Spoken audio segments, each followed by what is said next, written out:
Politikus perempuan Partai Demokrat sekaligus anggota DPR RI Tutik Kusumawardani menyambut positif putusan Mahkamah Konstitusi MK yang mempertegas kewajiban partai politik memenuhi kuota minimal 30% keterwakilan perempuan dalam daftar calon legislatif caleg. Menurutnya, putusan MK tersebut menjadi angin segar sekaligus harapan bagi kaum perempuan untuk lebih berani terjun ke dunia politik yang selama ini masih didominasi budaya maskulin. Hal itu disampaikan Tuti saat ditemui di Rumah Aspirasi Jalan Pidada 10 Denpasar, Kamis 28 Mei 2026. Anggota Komisi 9 DPR RI dari fraksi Demokrat itu menilai masih banyak perempuan cerdas dan berkualitas yang enggan masuk ke dunia politik karena berbagai hambatan yang dihadapi. Ia memaparkan hambatan yang dihadapi perempuan tidak hanya berasal dari faktor politik, tetapi juga faktor kultural, ekonomi, hingga struktural di internal partai politik. Menurutnya, peran ganda perempuan sebagai ibu rumah tangga maupun pekerja membuat banyak perempuan kesulitan membagi fokus ketika ingin aktif di dunia politik. Selain itu, persoalan finansial juga disebut menjadi tantangan besar. Tutik menilai biaya politik yang tinggi membuat banyak perempuan akhirnya memilih mundur sebelum bertarung. Tutik juga menyoroti masih minimnya ruang strategis bagi perempuan di internal partai politik. Ia berharap seluruh partai mulai membangun support system yang nyata untuk mendukung kader perempuan. Ia menilai pendidikan politik bagi perempuan juga perlu dilakukan secara intensif dan berkelanjutan, bukan sekedar kegiatan seremonial tahunan. Dalam kesempatan itu, Tutik mengungkapkan jumlah perempuan di DPR RI saat ini masih jauh dari target ideal keterwakilan 30%. Untuk Bali sendiri, ia berharap jumlah keterwakilan perempuan di parlemen bisa melampaui angka 30%. Bahkan ia mengajak masyarakat, khususnya perempuan, untuk mulai berani memilih pemimpin perempuan. Tutik juga mengakui bahwa selama ini banyak partai termasuk di Bali masih menjadikan keterwakilan perempuan sebatas pemenuhan administrasi pencalonan. Janji bahwa perempuan bagaimana bisa dipilih nanti.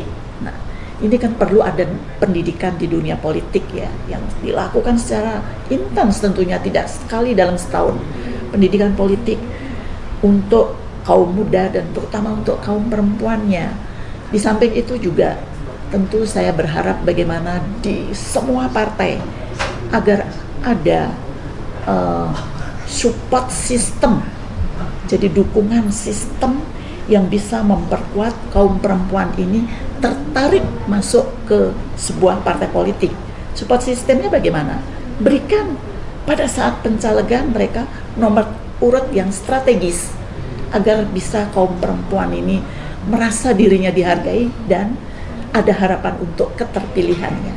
Di DPR RI kami sekarang itu hanya mempunyai 127 perempuan di parlemen di DPR RI. Saya kira perjuangan kami masih berat sekali. Saya menginginkan 30%, jadi kira-kira 174 orang itu bisa tercapai dengan jumlah 580 anggota DPR RI. Masih berat sekarang.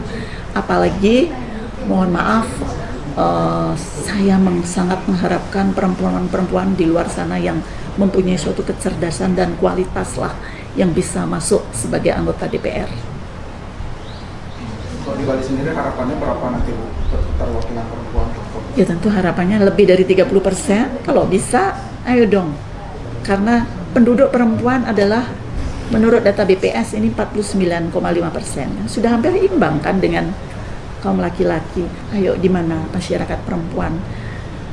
Karena kesulitan perempuan itu terus terang saja hanya perempuan yang bisa menyelami, mendalami, dan mencarikan solusinya. Ayo perempuan tolong dong, please pilih perempuan agar bisa aspirasinya diperjuangkan di kancah politik. Karena sangat penting sekali perempuan-perempuan yang cerdas dan berkualitas ini duduk di parlemen ataupun di eksekutif. Seperti contoh Maluku Utara dan banyak lagi di Jawa. Pemimpin-pemimpin perempuan, Ibu Khofifah. Nah, seperti itu kan betul-betul kan bisa memperjuangkan secara gender, tidak hanya perempuannya saja, tapi secara gender itu sangat dirasakan oleh kaum perempuan. Bagaimana perjuangan itu mengena juga. Meski demikian, ia optimis putusan MK akan menjadi momentum perubahan bagi partai politik untuk lebih serius membuka ruang bagi kader perempuan. Kabar Bali Hits mengabarkan.